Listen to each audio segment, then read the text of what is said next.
Yo soy el rey, el león, ven a saber lo que se siente. Por favor, no huyan de mí. Yo soy el rey de un mundo perdido. Soy el rey y te destrozaré. Mi presentación va a tener 3 bloques. En el primer bloque voy a explicar mi visión, porque yo creo que estamos frente a un cambio de época. Después voy a tratar de dar una explicación de la decadencia argentina. O sea, ahí voy a explicar lo que yo llamo el modelo de la casta. Y por último voy a presentarles nuestro modelo, que es el modelo de la libertad, y por qué, abrazando las ideas de la libertad, vamos a volver a ser una potencia mundial. Si bien, digamos, este es el formato de la presentación, ahí quiero hacer algunas reflexiones para complementar lo que ha estado diciendo César, y de algunas de las cosas que a uno le pasan cuando se mete en esto. Yo me acuerdo que cuando estaba considerando la posibilidad de meterme en política como consecuencia de que se notaba un aumento de la censura, es decir, el gobierno de Alberto Fernández había empezado a perseguir opositores liberales y se notaba en la caída, en la exposición que tenían los mismos en los medios de comunicación. Ahí eso a mí me encendió la alarma, porque aparte ya había escuchado de gente que estaba muy cercana a él, justamente que había que correr a los liberales de la escena porque en realidad todos los males de la Argentina eran culpa de los liberales. Algo interesante porque los liberales, digo, no están en el poder desde 1916. Así es que en ese sentido, digo, parece bastante raro porque justamente después es cuando inicia la decadencia argentina. Pero al margen de eso, en este contexto, además ese vocero no oficial, en realidad pedía abiertamente por la censura de mi persona, algo que hizo en el panfletero, pautero, medio, digamos, al cual no le doy una sola nota, y se imaginarán cuál es, que es una máquina de ensuciar, medio que quebró ya una vez y lo salvó un empresario, y como no cambió el modelo de negocio, está de vuelta quebrado y ahora vive gracias a la pauta amarilla. Pero tienen muchas pretensiones de que son periodistas calificados.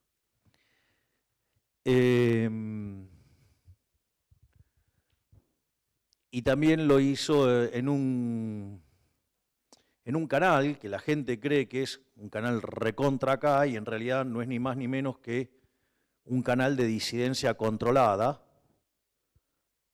que básicamente critica a todos los opositores al kirchnerismo, salvo a uno, el gran pautero. Pero no importa, digamos, el hombre de las valijas. Y una de las cosas que me pasó, yo me acuerdo que estábamos con mi hermana, estábamos reunidos con expertos, y una de las cosas que me dijo José Luis, me dijo, mira, no importa si vos estás blanco, por más que vos entres blanco acá, te van a ensuciar. Es decir, la política, justamente, como decía César, lo que te trata de hacer es de ensuciar. De hecho, esta hipótesis de Durán Barba, del caballo blanco, no es ni más ni menos que eso. Durán Barba dice que un candidato nuevo, disruptivo, tiene que aparecer muy cerca de las elecciones porque básicamente lo van a ensuciar. Entonces, cuanto más cerca esté de la elección, menos chances hay de ensuciarlo. O en realidad lo que lo pueden ensuciar es mucho menos. Obviamente que la verdad que, bueno, él me critica de que me lancé mucho antes. Ahora, si no nos hubiéramos lanzado antes, no tendríamos partido, lo cual es una estupidez del tamaño de una casa. Parece que la Carmela le está quemando el cerebro. Pero, por lo tanto, lo primero que nosotros sabíamos es que nos iban a ensuciar. Ahora, claro, el tema no teníamos bien claro de qué se trataba.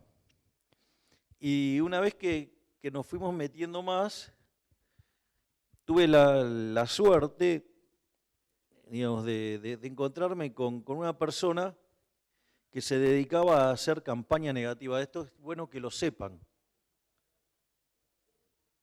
Es decir, los políticos tienen tipos que se dedican a hacer campaña negativa. Ejemplo, el Siniestro, que maneja la Ciudad Autónoma de Buenos Aires, tiene un equipo de 30 personas liderado por un brasilero, que es el mejor del mundo en esto, que se dedica a ensuciar a todo aquel que pretenda llegar al mismo espacio donde él quiere llegar.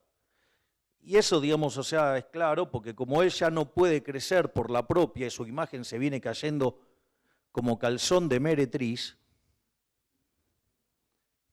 entonces lo único que queda es ponerse y redoblar su apuesta en ensuciar a otros. Es decir, de una forma bien mediocre y bien de perdedor de tratar de conseguir algo que es ensuciando al resto en lugar de tratar de crecer. Y en ese contexto vino este asesor y me dijo, ¿tenés algún muerto en el placar? ¿Un esqueleto en el ropero? Nos miramos con cara y dijimos, no. Y entonces dice, bueno, no te hagas problema, yo te lo voy a buscar y te lo voy a traer. Bueno, pasaron 2 meses, me viene a ver esa persona y me dice, mirá, te tengo una buena noticia y una mala. Mirá, dame primero la buena, así después trabajamos en la mala. Me dice, la buena es que no te encontramos nada. Dije, ah, qué bueno eso. Bueno, eso también es lo malo. Le digo, ¿cómo es lo malo? Porque te lo van a inventar. Así es que en ese sentido, ya no importa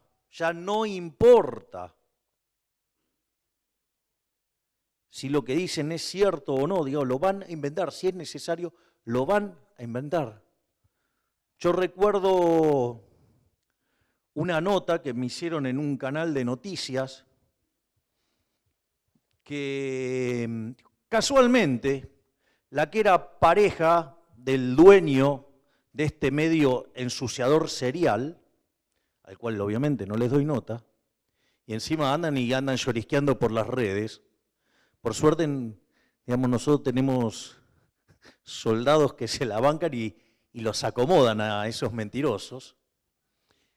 Y en ese contexto, esa operadora, a lo largo de 50 minutos, quería instalar que yo estaba enojado. Es decir, y durante 50 minutos quiso instalar que yo estaba enojado. Y después de 50 minutos se terminó la nota y me fui. Y 3 medios, disparado desde el que era su pareja, ahora es expareja, ¿sí? Salió diciendo la reacción violenta de Milei que se levantó de la entrevista. Algo que nunca pasó. Y de eso está lleno de cosas, lleno de cosas. Y obviamente después aparecen los replicadores, o digamos los que replican videos editados. Ustedes de repente se van a encontrar que en el WhatsApp les llegan videos. Bueno, eso digamos, no es casual que lleguen.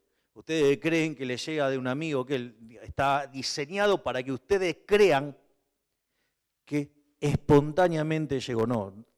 No es espontáneo. O sea, eso, por ejemplo, el gobierno de la Ciudad Autónoma de Buenos Aires lo maneja a la perfección. Y entonces les llega todo tipo de información. Es decir, como verán, fíjense lo peligroso que estamos siendo, una de las cosas que me dedico es a mostrar los trucos de la política que usan para engañarlos. Más allá de la posverdad, sino, digamos, cómo construyen o cómo arman cosas. No sé, por ejemplo, hay un dinosaurio que levanta videos míos criticándome y diciéndome un montón de cosas.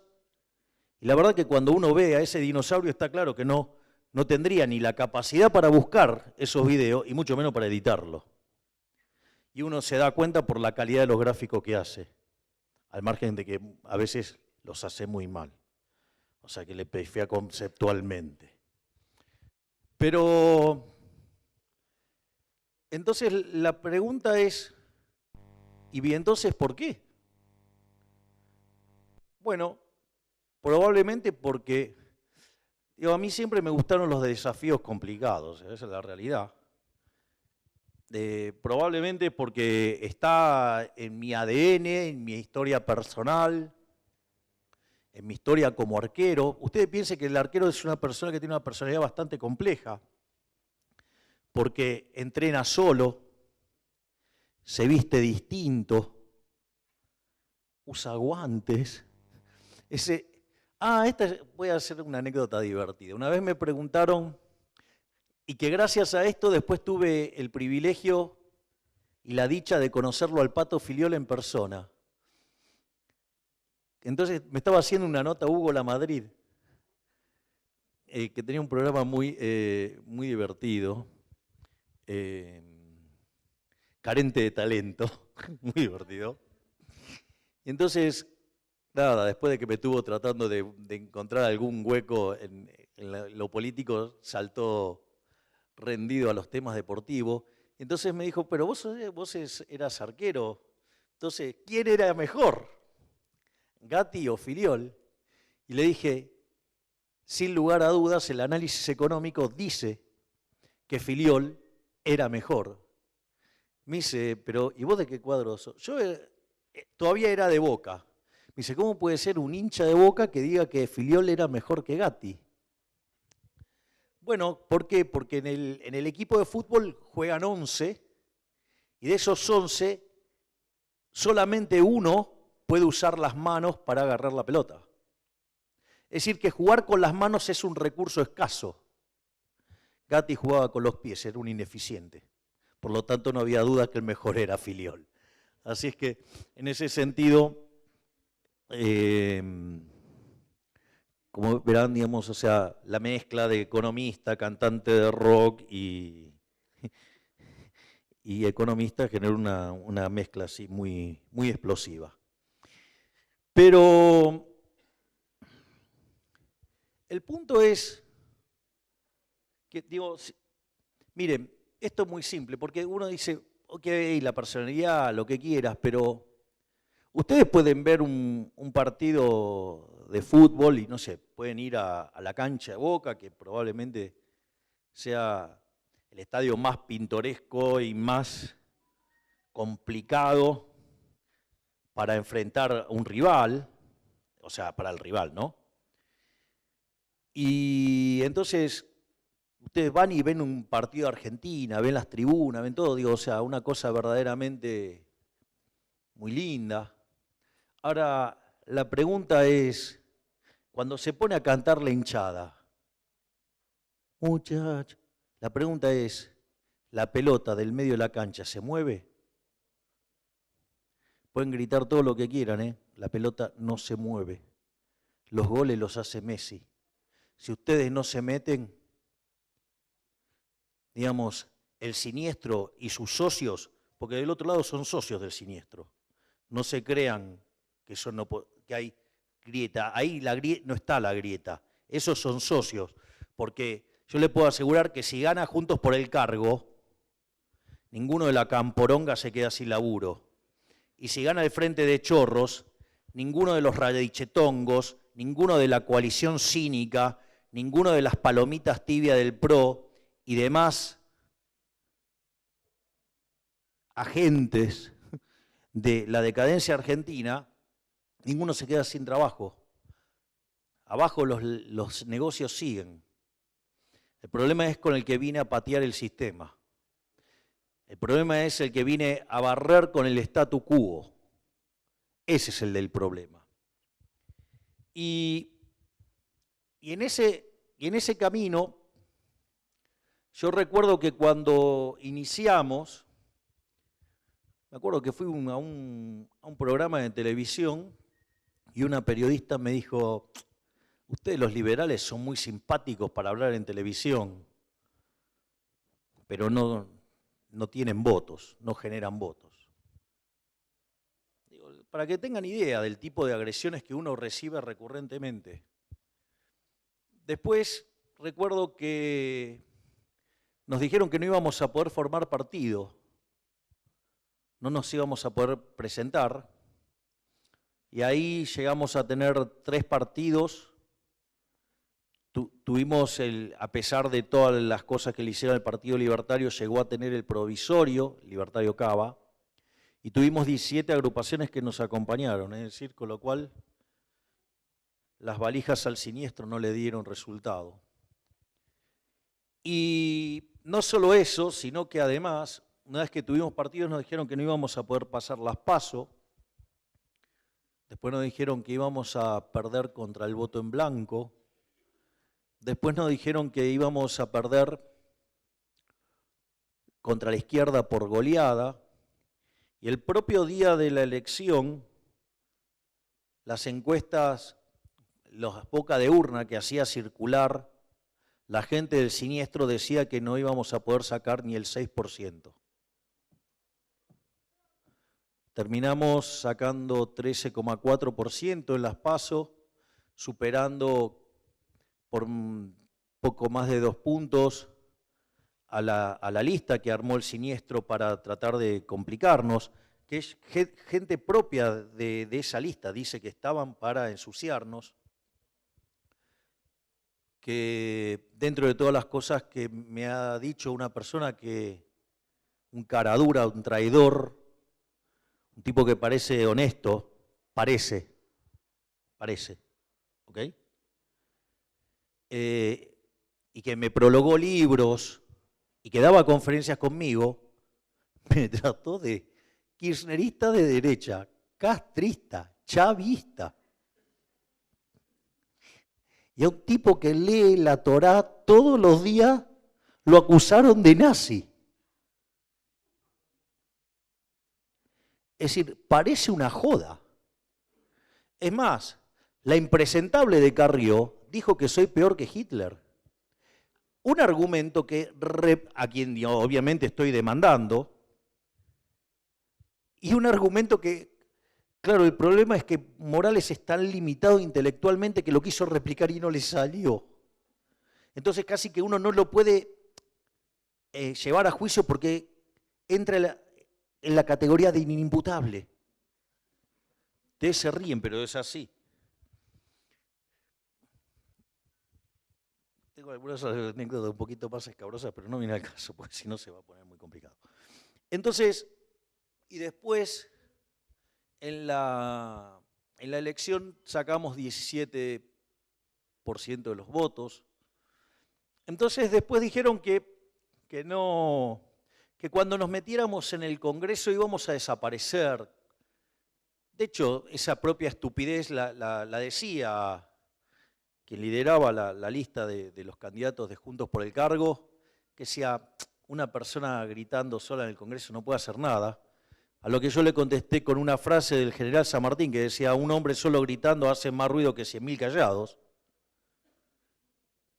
pero que obviamente parece que esos gritos corrieron el eje del debate, a punto tal que el impresentable, digamos, acusador, ¿sí?, el supuestamente limpio, que además mintió antes, durante, y me acusó de tantas cosas, se quiere arrogar él este logro.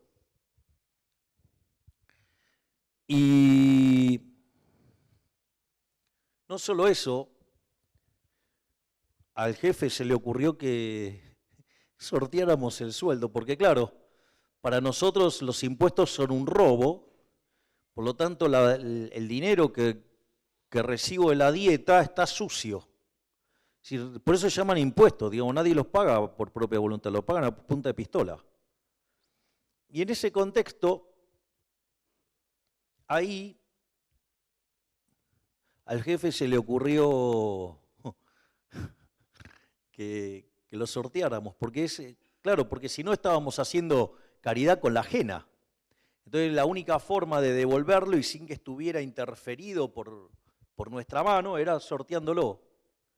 Que dicho sea de paso, 7 diputados pidieron que se me expulse del cuerpo justamente por esto. Y no tanto porque la gente se enteró cuánto gana un diputado, bueno, hay un dinosaurio que quedó en offside porque decía que un diputado costaba $50.000 por mes, me reclamaba eso y después se dieron cuenta que no. Pero al margen de esas cosas simpáticas, ¿cuál era el problema que le generó esto a la política? No era que un diputado o un senador gane X veces más que el ciudadano mediano. El problema más grande es que no pueden justificar el nivel de vida que tienen con lo que ganan. A veces, miren los Zooms que hacen desde las casas y se van a dar cuenta que no son casas que se sostienen con la dieta de un diputado. Y eso generó gran problema y por eso, digamos, estamos recibiendo todo tipo de embate. Y claramente, cuanto más alto esté uno, más piedras le van a tirar. Sobre todo en el país de la justicia social, es decir, el país del resentimiento, el país de la envidia. Y el otro día, en una nota que me estaba haciendo el queridísimo Esteban Trebuque en A24, me preguntó por qué criticaban tanto a mi hermana. Porque los envidiosos no soportan el éxito. Le han dicho de todo. Que, no, digamos, que íbamos a desaparecer. Hoy estamos liderando las encuestas. Es decir, digamos, a nivel individual somos quien más medimos. Así que le sigan diciendo ignorante y todas las cosas que le dice.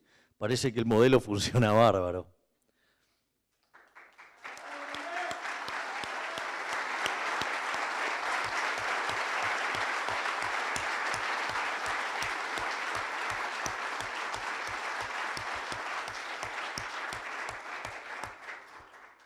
Ahora me voy a poner las muletas oculares, quiere decir que empieza la parte áspera y dura, en serio.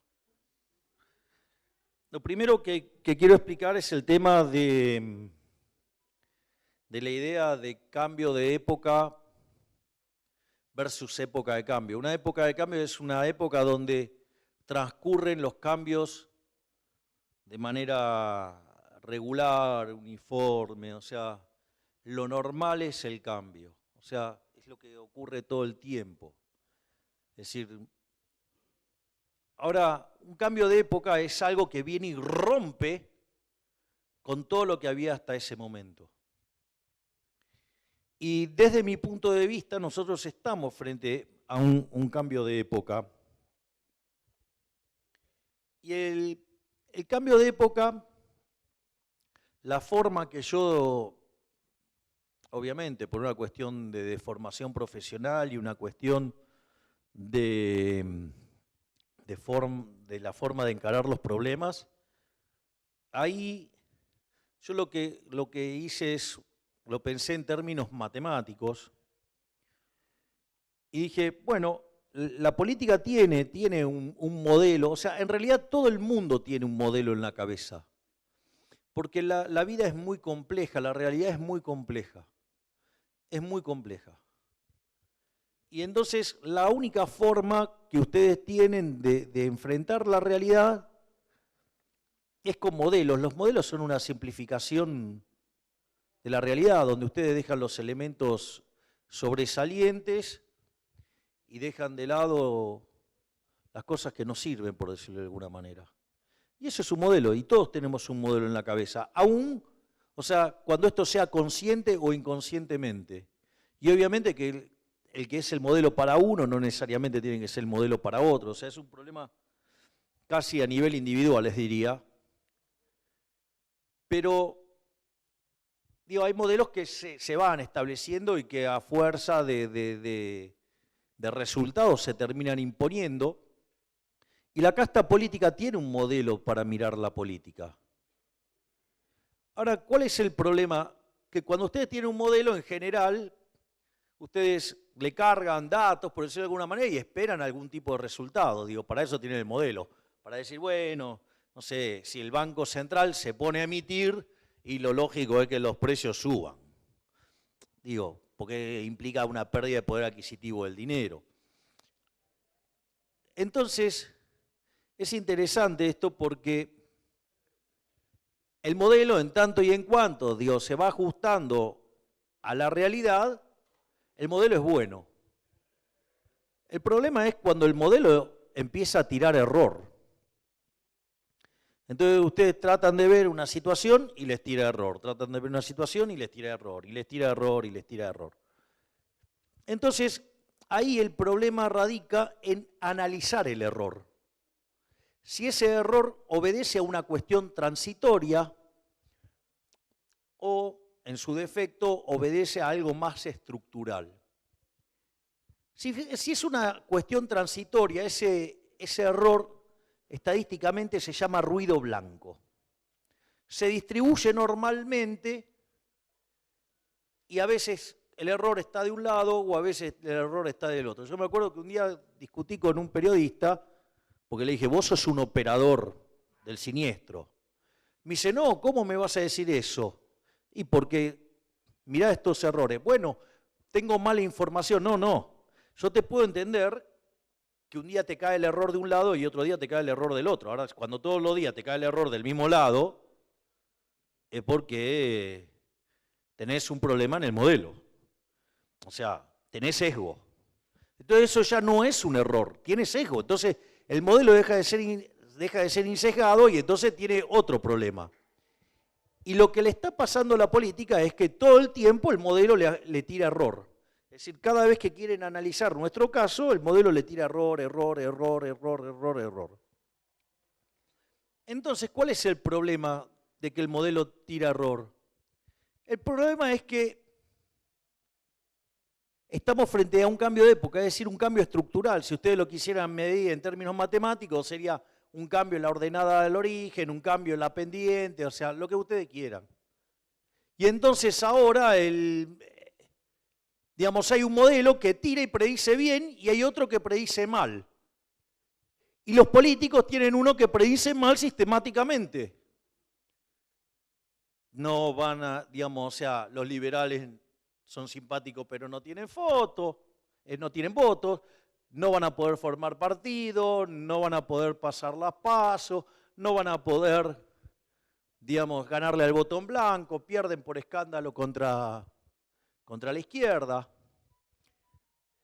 O sea, y el problema, ¿dónde radica? El problema radica es que los que están usando el modelo tienen un sesgo, porque reconocer que el modelo no funciona implica reconocer que ellos son parte del problema y no de la solución. Es decir, ustedes los pueden escuchar y agarran y dicen, no, bueno, pero en realidad nosotros entendemos que las cosas no van bien, pero ya lo vamos a revertir. No, vos no lo podés revertir. Decía Einstein que no hay nada más estúpido que hacer siempre lo mismo y esperar resultados distintos. Entonces ustedes pueden tener el socialismo de buenos modales, el socialismo cool, el socialismo amarillo o el socialismo de los malos modales. Pero es socialismo y el socialismo siempre fracasa. Y es más, le voy a decir algo de lo peligroso que es el siniestro, además. Porque él además se jacta de ser eficiente. Digamos, gracias a la imposibilidad de llevar a cabo las aberraciones que hacían en la Unión Soviética, la gente pudo sobrevivir. Es decir, la gente en la Unión Soviética sobrevivió gracias a la ineficiencia del Estado. O sea, imagínense si hubiera sido eficiente. No hubieran matado entre todos los socialistas 150 millones de seres humanos, hubieran matado más. Y hay un tipo que tiene la fatal arrogancia de decir que él es eficiente y que lo va a hacer bien, porque él sabe cómo hacerlo. Que cuando ustedes leen a Hayek, hay un libro hermoso de Hayek, que es su último libro de 1988, que se llama La fatal arrogancia. Cuando ustedes hacen la lista de todas las cosas que debería saber un político para hacer las cosas bien, llegan a la conclusión de que deberían ser omniscientes, omnipresentes y omnipotentes, es decir, deberían ser Dios. Y le voy a decir algo. Esta manga de basuras están lejísimos de ser Dios. Porque yo me acuerdo cuando ingresé ya llevaba un tiempito ahí en mi cargo como diputado nacional, y entonces vino un periodista y me dice, ¿y usted qué opina ahora de la política? Y le dije que me equivoqué.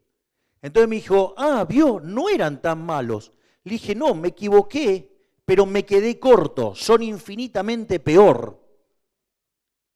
Por eso de ahí saqué la idea esta de que el aspiracional del político argento es Mickey Mouse, que es una rata de mierda, pero que todo el mundo ama, pero no es que sea una rata de mierda.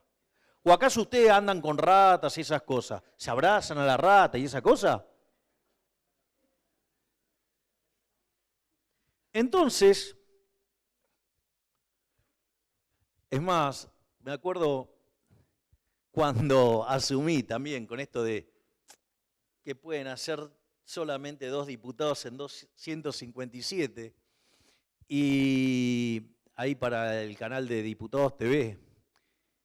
Y entonces le dije que leyera el libro de Macabeos 3, que dice que la victoria en la guerra no viene de la cantidad de soldados, sino de la fuerza que viene del cielo. Así es que, por más que quieran pararnos de cualquier manera, no van a poder, porque no hay nada más poderoso que el momento en el cual a una idea le llegó su momento. Y este es el momento del liberalismo, y se van a caer todos estos corruptos.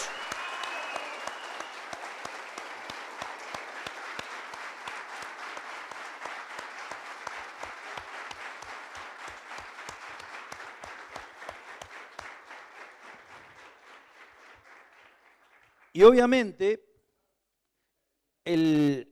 la casta de Dios se defiende calumniando, injuriando, ensuciando, diciendo barbaridades. Entonces, por ejemplo, hay una que dice que es un loquito. O sea, que es un pésimo economista. Que digan lo que quieran. Que soy el resultado de la ira. O sea, fíjense que eso tiene que ver con el tema de lo transitorio. Pero, como también dije alguna vez en el programa de Trebuch, como verán le tengo mucho aprecio a Esteban, obvio que no es el único, sí, la adoro a Viviana y a un montón, unos cuantos más. La diferencia entre un genio y un loco, ¿saben cuál es? El éxito. Así es que nos vemos en octubre.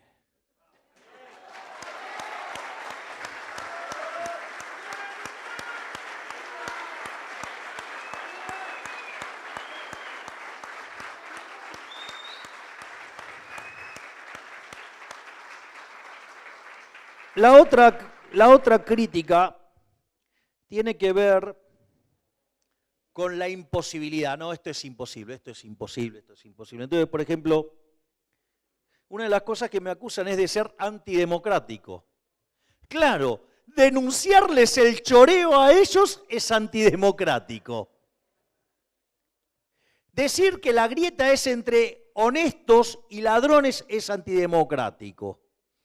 Yo les voy a decir algo. Primero, es cierto que el Frente de Chorros tiene un perfil fascista, ¿no? Porque, ¿qué es lo que ellos dicen? Nosotros somos el pueblo y todos los que están en contra del Frente de Chorros son el antipueblo, ¿sí? O sea, es bien fascista, eso es Hegel puro. Es decir, es la lógica del amigo y el enemigo. Se llama polilogismo eso.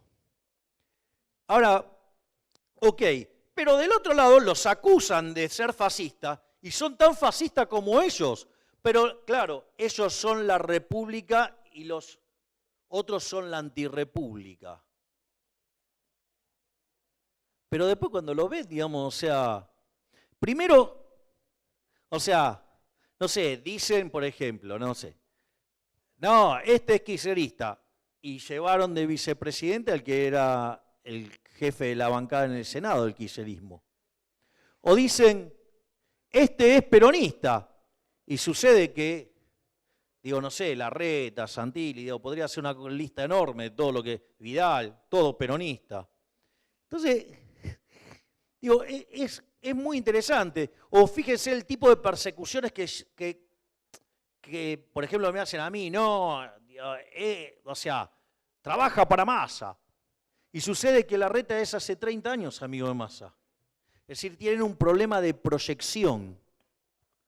O sea, con lo cual, digamos, y fíjense que son tan antidemocráticos y tan fascistas que dicen, no, Milei se tiene que correr, porque si no nos restan votos a nosotros.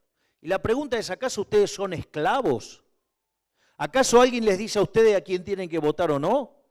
O sea, ustedes se van a dejar menospreciar, ningunear y que estos politicuchos ladrones de cuarta los traten como seres inferiores que no pueden tomar decisiones por su propio. Entonces, ustedes son dueños de ello, ustedes son cosas que, entonces, claro, si no los votan a ellos son funcionales a los K. ¿Cuál es el problema? El problema es que los K están terminados. Quien más mide de los K es la señora Cristina Fernández de Kirchner, alias la chorra, dicho por la justicia.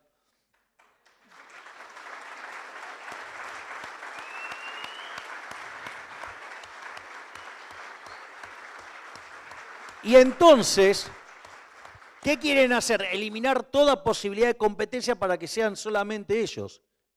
Y así es que operan a todo el mundo que tiene la osadía de decir, acá se terminó el modelo de la bipolaridad. Hoy hay un equilibrio de tercios y por eso la casta tiene miedo. Porque si nosotros entramos en la segunda vuelta, Argentina va a tener futuro y ese futuro es liberal.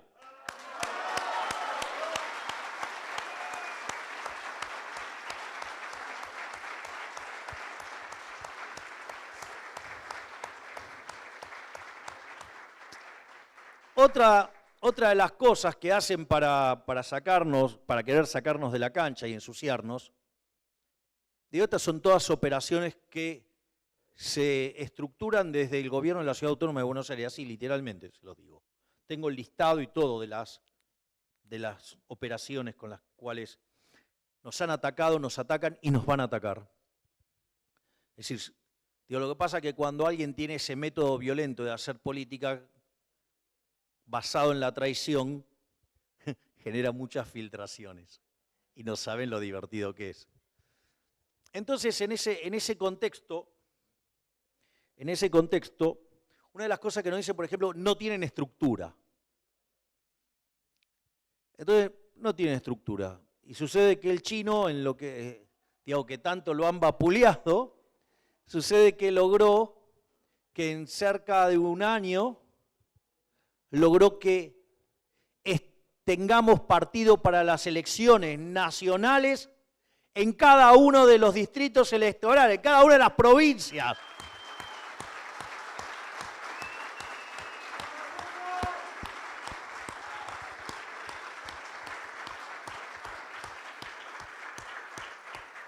Esto quiere decir que la promesa que yo le hice a los liberales el 10 de diciembre del 2020, no sé cuándo fue la elección, que le hice en el Luna Park el día de la elección,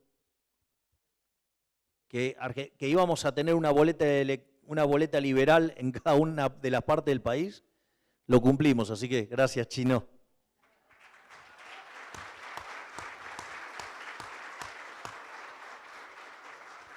Ahora,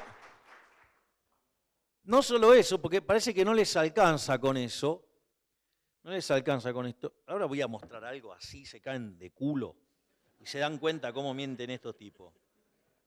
Porque esto es divertido,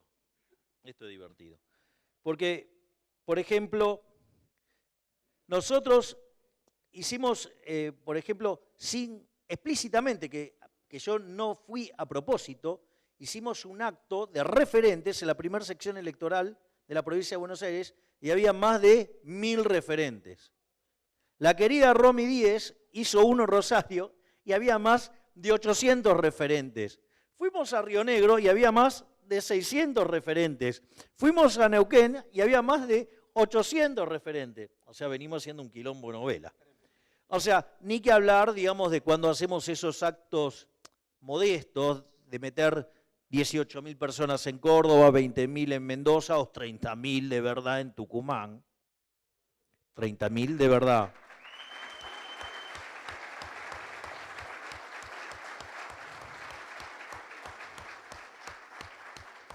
Y nos dicen, no, pero no tienen nada en la provincia de Buenos Aires.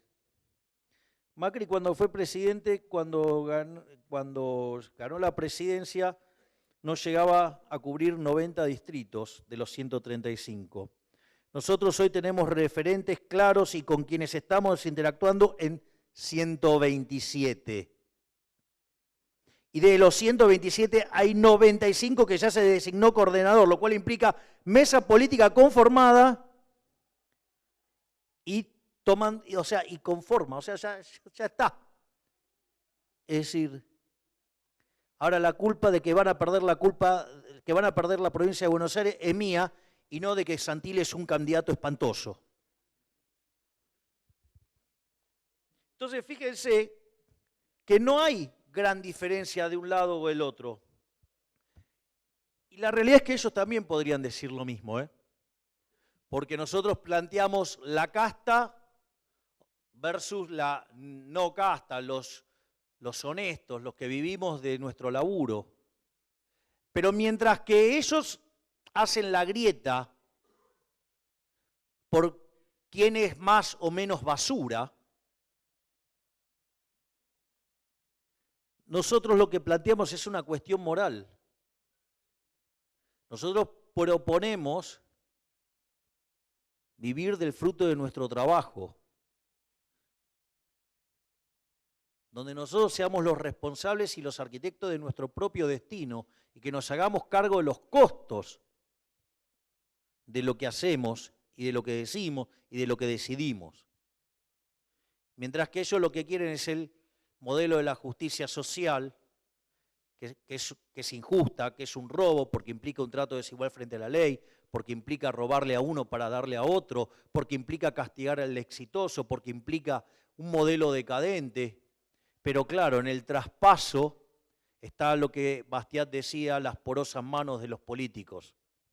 Entonces, mientras que nosotros estamos cada vez más pobres, ellos están cada vez más ricos. Y por eso defienden este modelo siniestro, que si no salimos y damos la pelea, no solo los hijos se van a ir, sino que este país se va a convertir en el país más miserable del planeta Tierra.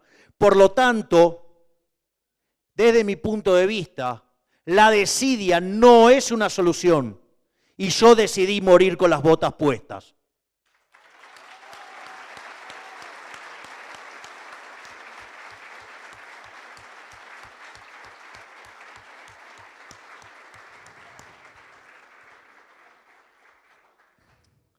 Recién voy por la parte 1, pero lo voy a simplificar. Porque ahora entramos en el tema de lo que es el modelo de la casta. El modelo de la casta es muy simple. Parte de una frase nefasta que dice que donde hay una necesidad nace un derecho. El problema es que ese derecho alguien lo tiene que pagar. Y como los recursos son finitos, necesidades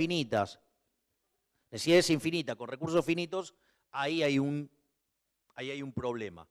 La economía esto lo resolvió fácilmente, lo resuelve con propiedad privada y lo resuelve con el sistema de precios y se acabó el problema. Pero claro, la idea de la mano invisible de Adam Smith, es decir, que cada uno de nosotros, guiado por su propio interés, conduce al bienestar general.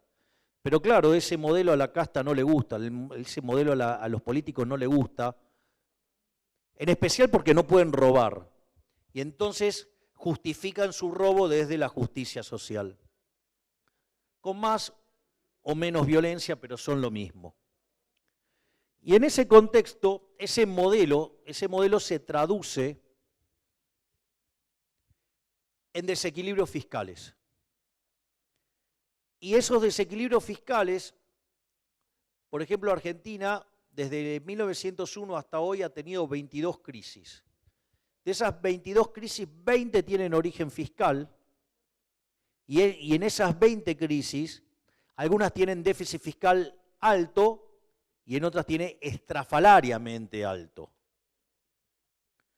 No por nada Argentina, de entrar al siglo XX siendo el país más rico del mundo, hoy el tipo de cambio paralelo es 140, tenemos 45% de pobres, tenemos 10% de indigentes. Es decir, en el país de los alimentos, que produce alimentos para 400 millones de seres humanos, que la presión fiscal sobre el campo es del 60%, es decir, que el maldito Estado se lleva el alimento de 240 millones de seres humanos, ¿me pueden explicar cómo carajo puede ser que haya 5 millones de argentinos que no le alcance a morfar?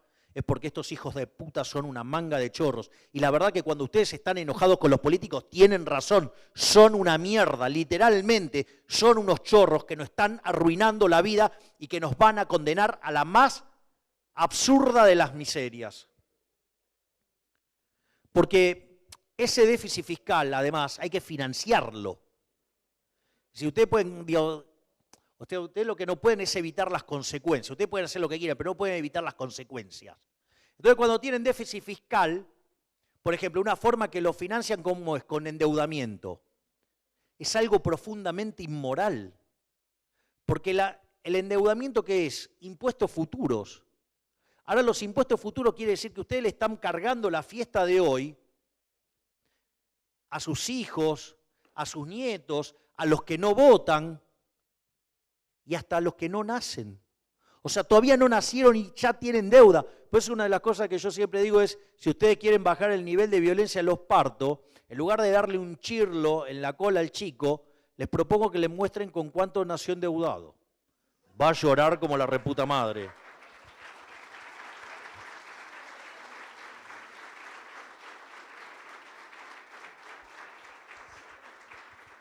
Ahora, esta fiesta no puede durar para siempre y Argentina ha defolteado su deuda 9 veces. O sea, Argentina es el máximo defolteador serial de la historia moderna. Le hemos ganado a Ecuador.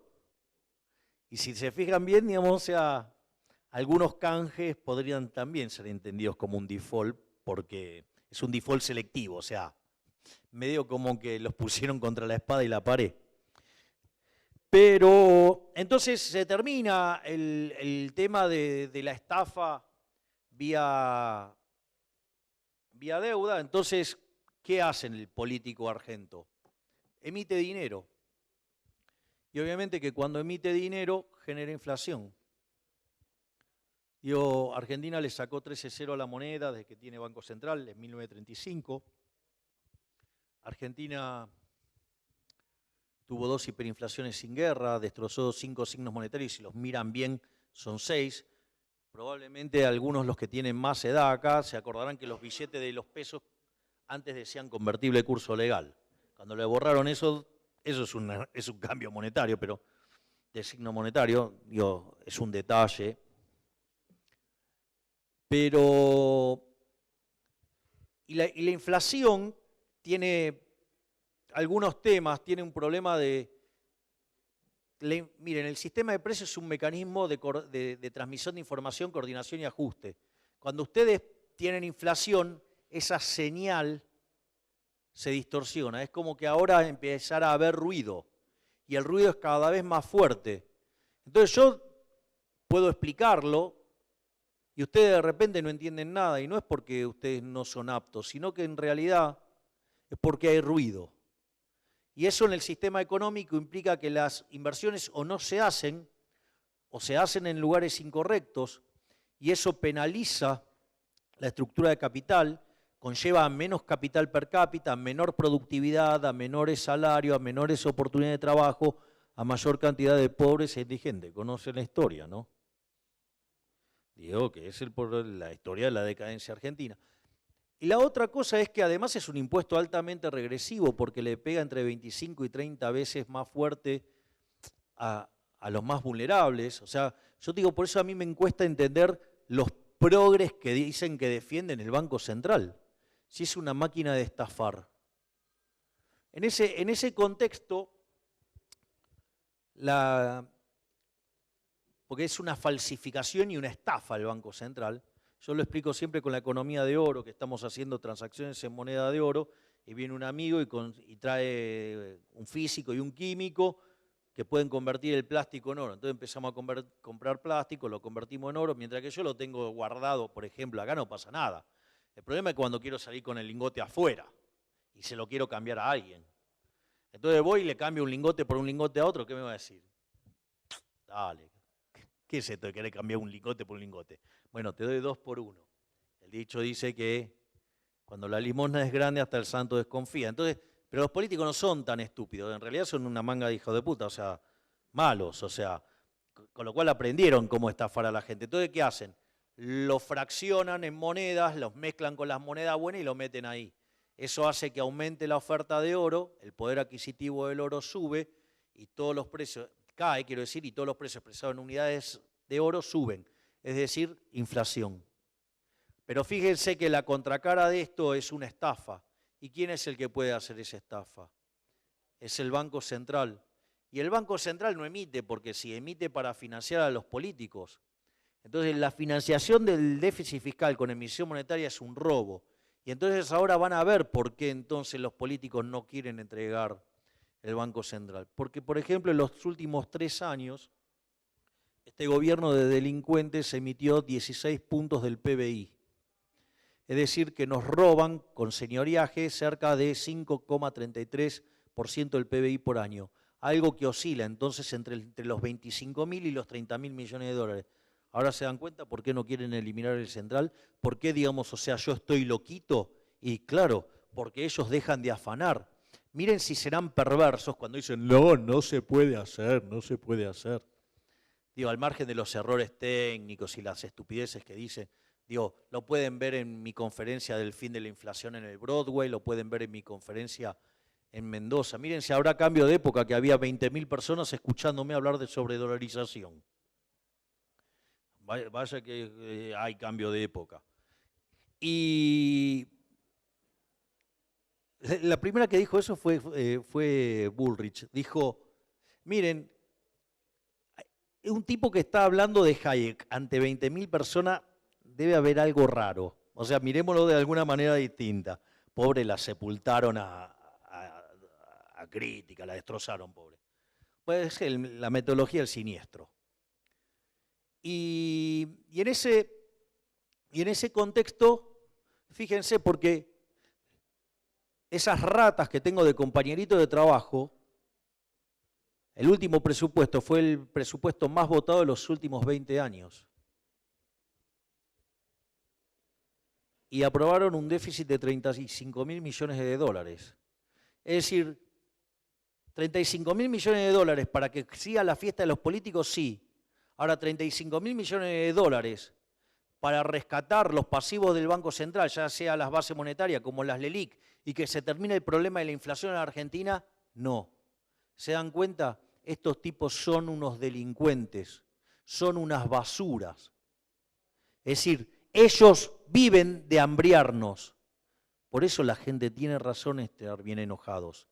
Y la diferencia con otros momentos es que la gente ya entendió la gente empezó a despertar.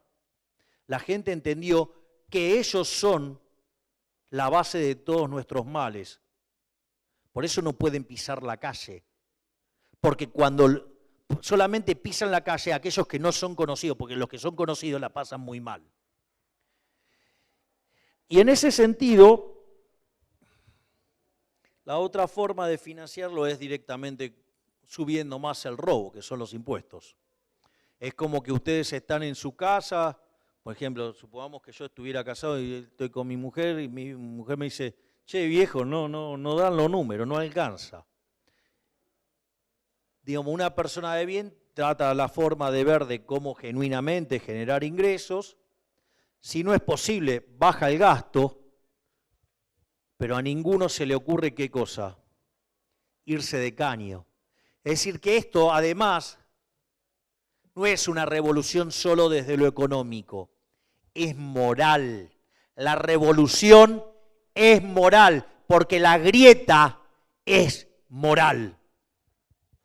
Y en ese sentido es que nosotros venimos a proponer como salida de esto el liberalismo, el cual, tal como ha definido el máximo prócer de las ideas de la libertad de todos los tiempos y un gran referente a nivel mundial, que es Alberto Venegas Lynch, hijo, dice: el liberalismo es el respeto irrestricto del proyecto de vida del prójimo, basado en el principio de no agresión y en defensa del derecho a la vida, a la libertad y a la propiedad, cuyas instituciones son los mercados libres de intervención estatal, la propiedad privada, la competencia entendida como libre entrada y salida, la división del trabajo, la cooperación social, donde solamente es posible ser exitoso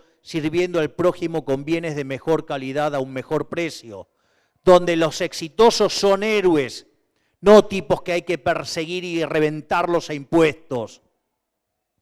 Es más, aquellos países que son más libres, es decir, que abrazan este modelo, son 8 veces más ricos que los reprimidos. En los países libres hay 25 veces menos de pobres en el formato estándar, 50 veces menos en el formato extremo. La gente vive un 25% más. Y alguien va a decir, no, bueno, pero eso no se puede replicar porque las sociedades son distintas.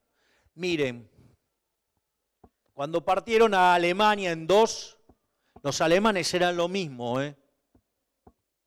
De hecho, el muro, la derrota del socialismo no es en 1989. No se dejen engañar. La derrota del socialismo fue en 1961, cuando esos hijos de puta tuvieron que construir el muro. Porque antes se podía ir de un lado al otro, pero ¿saben qué? La gente se iba del lado comunista al lado capitalista y por eso levantaron el muro. ¿Y a quién le fue bien? A la Alemania capitalista, y a la Alemania comunista le fue horrible. La Unión Soviética se hundió, ¿sí? Todos los países que tuvieron socialismo se hundió, ¿sí? No solamente eso, fíjense la locura. O sea, en Cuba, el país del azúcar, no tienen azúcar. Venezuela, el país del petróleo, no tienen petróleo. En Argentina, el país de los alimentos, tenemos 5 millones de indigentes. O sea, ¡ey! Pero no solo eso, quieren otro caso, miren el caso del Imperio Austrohúngaro, lo separaron en Austria y en Hungría. Austria prosperó, Hungría mientras que fue comunista le fue mal. Quieren algo más reciente, el caso de Corea, Corea del Norte comunista, se hunde, no les alcanza para vivir, no les alcanza para comer. Corea del Sur prospera todo el tiempo. Por lo tanto, no hay excusas para no abrazar las ideas de la libertad. Le van a decir que en Argentina no se puede. Las pelotas que no se puede. Porque Argentina, cuando aplicó el modelo de la libertad, que es la Constitución de Alberdi de 1853, con la reforma de 1860 para integrar a la provincia de Buenos Aires, De ser un país de bárbaro, en 35 años nos convertimos en la primer potencia mundial. Por lo tanto, es falso que no se puede. El problema es que el modelo de la libertad hace próspero a la gente honesta y hunde a los políticos ladrones de mierda que nos tienen sometidos. Por lo tanto, si ustedes quieren terminar con esta miseria, tenemos que barrer con la casta política. ¡Viva la libertad, carajo! ¡Viva la libertad, carajo! ¡Viva la libertad, carajo!